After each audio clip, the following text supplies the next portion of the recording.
শ্রী শ্রী কৃষ্ণের অষ্টোত্তর শতনামের সুখসারীর দ্বন্দ্ব।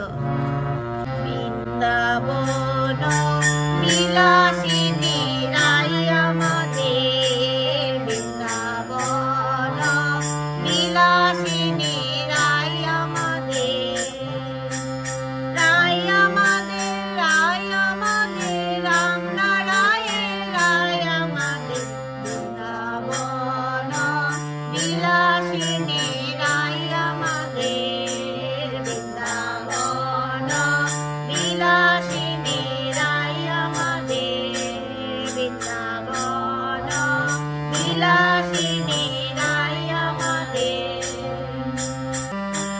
সুখ বলে আমার কৃষ্ণ মদন মোহন, সারি বলে আমার রাধা পাবে যতক্ষণ, নইলে শুধু এই মদন। বৃন্দাবন বিলাসিনী রাই আমাদের, বৃন্দাবন বিলাসিনী রাই আমাদের। সুখ বলে আমার কৃষ্ণ গিরি ধরেছিল, সারি বলে আমার রাধা শক্তি সঞ্চারিল, নইলে পারবে কেন। বৃন্দাবন বিলাসিনী রাই আমাদের, বৃন্দাবন বিলাসিনী রাই আমাদের। সুখ বলে আমার কৃষ্ণ মাথায় ময়ূর পাখা, সারি বলে আমার রাধার নামটি তাতে লেখা, ও যে যাই গো দেখা। বৃন্দাবন বিলাসিনী রাই আমাদের, বৃন্দাবন বিলাসিনী রাই আমাদের। সুখ বলে আমার কৃষ্ণ চূড়া বামে গেলে, সারি বলে আমার রাধা চরণ পাবে বলে, চূড়া তাই তো গেলে। বৃন্দাবন বিলাসিনী রাই আমাদের, বৃন্দাবন বিলাসিনী রাই আমাদের। সুখ বলে আমার কৃষ্ণ যশোদার জীবন, সারি বলে আমার রাধা জীবনের জীবন, নইলে শূন্য এ জীবন। বৃন্দাবন বিলাসিনী রাই আমাদের, বৃন্দাবন বিলাসিনী রাই আমাদের। সুখ বলে আমার কৃষ্ণ জগৎ চিন্তামণি, সারি বলে আমার রাধা প্রেমে প্রদায়িনী, সে তোমার কৃষ্ণ এ জানে। বৃন্দাবন বিলাসিনী রাই আমাদের, বৃন্দাবন বিলাসিনী রাই আমাদের। সুখ বলে আমার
বিলাসিনী রাই আমাদের, রাই আমাদের, রাই আমাদের, আমরা রায়ের রাই আমাদের, রাই আমাদের, রাই আমাদের, আমরা রায়ের রাই আমাদের, বৃন্দাবন বিলাসিনী রাই আমাদের, বৃন্দাবন বিলাসিনী রাই আমাদের।